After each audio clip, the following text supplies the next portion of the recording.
तो बात ऐसी है कि भक्ति तो सबके जीवन में है, पर ज्ञान और वैराग्य नहीं है।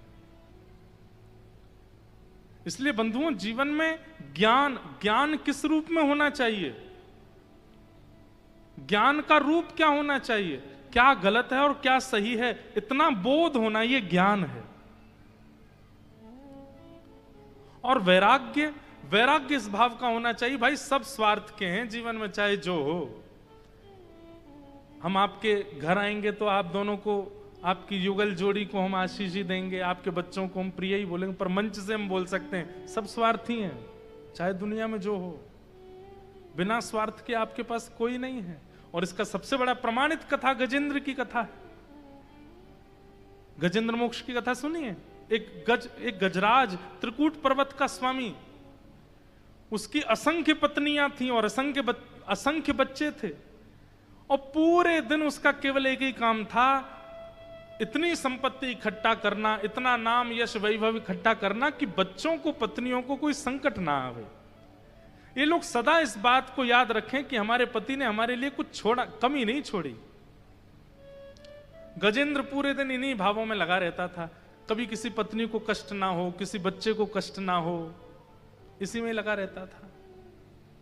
एक बात बोलें, अभी बोलते बोलते मन में आया, ठाकुर जी ऐसे नहीं है, इसलिए कई बार साधकों को भी कष्ट हो जाता है, क्योंकि ठाकुर जी जानते हैं भाई संसार में सब स्वार्थी, इसलिए कई बार बड़े बड़े महापुरुषों को भी रोग हो जाते हैं।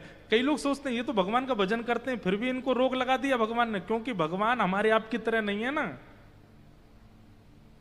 ठाकुर जी जानते हैं कि संसार में सब स्वार्थी हैं, इसलिए बीच बीच में डेकाडोन देते रहो सबको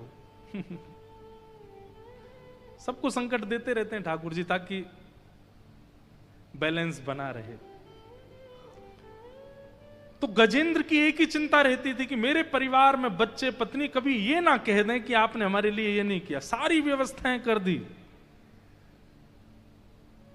पत्नी कहती थी हम तो धन्य भाग, हमारे ऐसे पति हमको मिले। बच्चे कहते हैं हमारे पिता जैसा पिता नहीं हो सकता। बस इतनी प्रशंसा सुन के गजेंद्र रोने लगता था, कितना प्रेम करते हैं मुझसे, कितने मेरे हैं ये लोग। और एक दिन स्नान कर रहा था। एक बात तो है बंधुओं, जिसको आपने अपना अति प्रिय मान लिया हो कभी संसार में, ठाकुर जी भी फिर कमर कस के दिखवा देते हैं एक दिन, देख कितना प्रिय है ये, देख ले। इसलिए सूरदास जी कहते हैं, बिन गोपाल को नहीं अपनो। चाहे आप इस वक्त आप अपनी पत्नी के बगल में बैठे हो, बच्चों के संग बैठे हो, फिर भी हम आपको आज्ञा दे करके मंच से कह रहे हैं कि ठाकुर जी से ज्यादा आपका सगा कोई नहीं है, सब स्वार्थ है।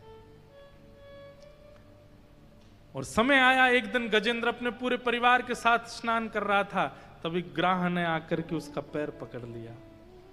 पहले तो गजेंद्र को लगा कि जल का जीव है, छोड़ देगा थोड़ी देर में, लेकिन थोड़ी देर में भी जब नहीं छोड़ा, पत्नी से बोला, मुझे लगता है किसी जल के जीव ने मेरा पैर पकड़ लिया, तुम थोड़ा सूंड से सूंड मिला के निकालना मुझको। अरे कैसे पकड़ लिया? सारी पत्नियां लग गईं। गजेंद्र बोला, अरे इतनी की आवश्यकता नहीं है, एक दो निकाल दो। नहीं नहीं नहीं, हमारे स्वामी को कष्ट हो रहा है, हम तो सब लगेंगे। सारी पत्नियां सूंड से सूंड और पूंछ मिला करके एक संग खींच रही हैं। बच्चे भी लग गए, लेकिन गजेंद्र बाहर नहीं आया। 3 दिन बीत गए, 4 दिन बीत गए, 5 दिन, बच्चे बेचारे भूखे प्यासे धीरे धीरे छोड़ के जाने लगे। गजेंद्र को लगा बच्चे हैं, छोटे हैं, भूखे हैं, बेचारे चले गए, लेकिन मुझे तो निकलना है यहां से। 10 दिन बीत गए, अब तो पत्नियां भी जाने लगी। तो जो पत्नी छोड़ के जाती थी ना, तो गजेंद्र के मन में आता था, इसका तो मुझे पहले एक बार लगा था कि ये मुझसे कम प्रेम करती है, तभी जा रही है। दूसरी पत्नी गई, इसका तो मुझे नहीं लगा था, पर ये भी जा रही है। ओ, इसका छोटा बेटा है ना, बच्चा है, उसकी चिंता के कारण जा रही होगी। तीसरी, अब वो अपने आप ही मनगढ़ंत सोच, अब भी परिवार के लोगों को बुरा नहीं मान रहा है, अब भी सबको अपना ही समझ रहा है।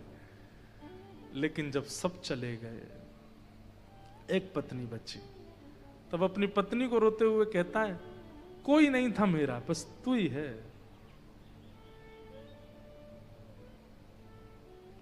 तुम ही मेरी हो, मैंने इतना सब कुछ इन सब के लिए किया, सब छोड़ के चले गए। आज मुझे ये बात बताने के लिए ठाकुर जी ने ये लीला की है कि मुझे असली प्रेमी पता चले। आज से तू ही मेरी रानी, मैं तेरा राजा हूं, हम दोनों, मैं बस निकल आऊं यहां से बाहर, मैं और तू ही राज करेंगे, इन सबको घर से निकाल दूंगा और तेरे बच्चे और मैं, हम ही रहेंगे बस। 2-3 दिन बाद उसकी सूंड भी ढीली हो गई। गजेंद्र बोला, देवी क्या हुआ?